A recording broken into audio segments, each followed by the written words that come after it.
মঞ্চের যে প্রোগ্রাম, সেই প্রোগ্রামে আমরা অনেকেই অংশগ্রহণ করবো, তার ওদিকে যাবো। কিন্তু তার আগে কয়েকটা কথা বলে নেওয়া জরুরি যে আজকে ক্যালেন্ডারের হিসেবে 3টে মাস পেরোলো, 3 মাস পেরোনোর পরেও আমরা যে বলছি যে 90 দিন বিচারহীন। আর কতদিন বিচারহীন? আমরা দেখছি সিবিআই এর যে প্রাথমিক চার্জশিট, সেটা অত্যন্ত দুর্বল। আমরা জানি না চার্জশিট সংক্রান্ত যে ডকুমেন্টটি আমাদের বাইরে এসেছে। আমরা দেখছি সুপ্রিম কোর্টে তারিখ পর তারিখ, তারপরে গিয়ে একটা 1 ঘন্টার শুনানি। এই গোটা বিষয়গুলো আমাদের বিচার ব্যবস্থা বলুন, সিবিআই বলুন, তাদের প্রতি সাধারণ মানুষের যে আস্থা, বিশ্বাস, সেটা কিন্তু ধাক্কা খাচ্ছে।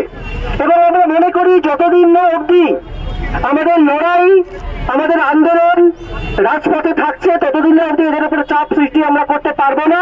এবং ঠিক সেই জন্যই যতদিন না ন্যায় বিচার আমরা ছিনিয়ে আনতে পারবো, আমরা রাজপথে আছি, আমরা রাজপথে থাকবো। অভয়া ভয় নাই, রাজপথ ছাড়ি নাই। রাজপথে নেমেছি, নাগরিক মিছিলে হেঁটেছি। আজকে সিনিয়র ডাক্তার, জুনিয়র ডাক্তার এবং বিভিন্ন নাগরিক সংগঠন মিলে জনতার চার্জশিট হচ্ছে, সেখানেও আমরা অংশগ্রহণ করবো উভয় মঞ্চের উদ্যোগে। এবং আমরা এটাও বলছি যে প্রত্যেকটা কলেজে, মেডিকেল কলেজ সহ প্রত্যেকটা জায়গায় থ্রেড কালচারের যে কারবারিরা, তারা আবার মৌরসি পাট্টা জমাতে চাইছে, সেটাকে প্রতিহত আমরা করব। এই গোটা বিষয়টাকে আমরা প্রতিহত করব, রাস্তায় থেকে করব, লিগালি করব।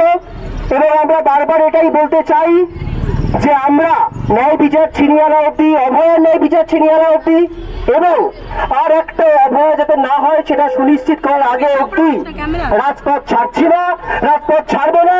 জুনিয়র ডাক্তাররা ছাড়বে না, সিনিয়র ডাক্তাররা ছাড়বেন না, নার্সরা ছাড়বেন না, সাধারণ মানুষেরা ছাড়বেন না, কেউ আমরা ছাড়বো না যতদিন না আমরা বিচার ছিনিয়ে আনতে পারছি।